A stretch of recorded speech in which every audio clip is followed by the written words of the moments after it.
Chacun a tendance à juger sa propre guerre juste et ses propres intérêts légitimes.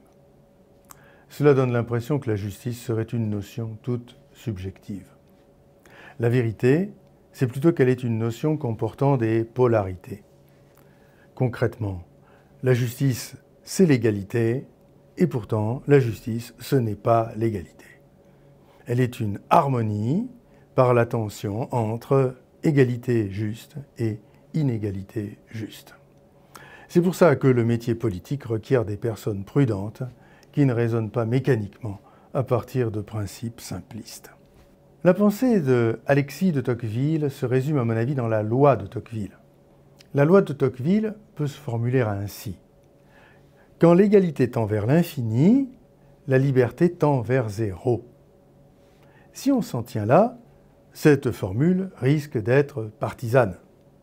De fait, c'est une critique du socialisme.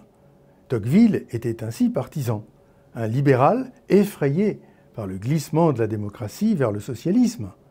Il cherchait les moyens de sauver la liberté politique face à un despotisme qui lui semblait le terme inévitable de cette évolution égalitariste.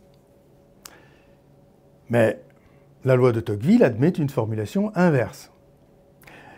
Quand la liberté tend vers l'infini, l'égalité tend vers zéro. Ou, si l'on préfère, quand la liberté tend vers l'infini, l'inégalité tend aussi vers l'infini. Si nous ne la formulions qu'ainsi, la loi de Tocqueville serait toujours partisane, mais cette fois dans un sens opposé, antilibéral.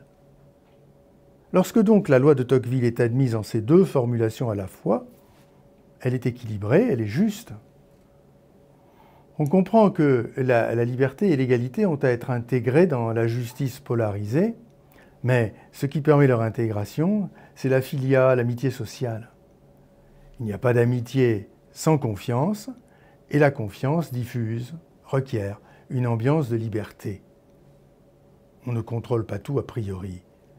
Mais, d'autre part, l'amitié sociale freine aussi l'élargissement de la distance sociale entre citoyens de conditions différentes. La filia, l'amitié sociale, n'est pas qu'un sentiment. Elle comporte des devoirs objectifs, sans respect desquels son sourire ne serait qu'hypocrisie. C'est encore une autre question.